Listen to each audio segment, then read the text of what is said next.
ராமேஸ்வரம் பாம்பன் தூக்கு பாலத்தின் மீது இந்திய கடற்படைக்கு சொந்தமான கப்பல் ஒன்று மோதியதில் பாலத்தின் தூண் சேதமடைந்தது. இதனால் ராமேஸ்வரத்திற்கு ரயில் சேவை பாதிக்கப்பட்டுள்ளது. இந்திய கடற்படைக்கு சொந்தமான எண்ணெய் கப்பல் மும்பைக்கு செல்லும் வழியில் ராமேஸ்வரம் வந்தது. கடந்த 9ஆம் தேதி பாம்பன் பாலம் அருகே எதிர்பாராத விதமாக கப்பல் தரை தட்டியது. இதையடுத்து அதை மீட்கும் பணிகள் நடைபெற்று வந்தன. இந்நிலையில் கடலில் அதிக நீரோட்டம் காரணமாக கப்பலின் நங்கூரம் பிடி தளர்ந்ததால் அந்த கப்பல் நகர்ந்து பாலத்தின் மீது மோதியது.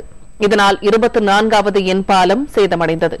இதையடுத்து ராமேஸ்வரம் செல்லும் ரயில்கள் அனைத்தும் தற்காலிகமாக நிறுத்தி வைக்கப்பட்டுள்ளன. இதனிடையே ரயில்வே துறை, கடலோர காவற்படை மற்றும் துறைமுக அதிகாரிகள் பாம்பன் பகுதிக்கு சென்று சம்பவ இடத்தில் ஆராய்ந்து வருகின்றனர். கப்பல் மோதியதில் அந்த தூண் 60 டிகிரி கோணத்தில் திரும்பியுள்ளது. இதனால் அது சரி செய்யப்படும் வரை மண்டபம் வரை மட்டுமே ரயில்கள் இயக்கப்படும் என தெரிவிக்கப்பட்டுள்ளது. மேலும் கப்பல் மீட்கப்பட்ட பின்னரே பாலத்தின் சேதம் குறித்து முழுமையாக ஆய்வு செய்து சீரமைப்பு செய்யப்படும் என்றும் தகவல்கள் கூறுகின்றன. சென்னையில இருந்து வரும்போது பாலத்தில் ஏதோ ப்ராப்ளம் சொல்லிட்டு மண்டபத்திலே நிப்பாட்டிட்டு நிப்பாட்டிட்டு எங்களுக்கு எந்த ஒரு இன்ஃபர்மேஷனுமே இல்லை. அன்டைம் எங்களை நிப்பாட்டிட்டாங்க.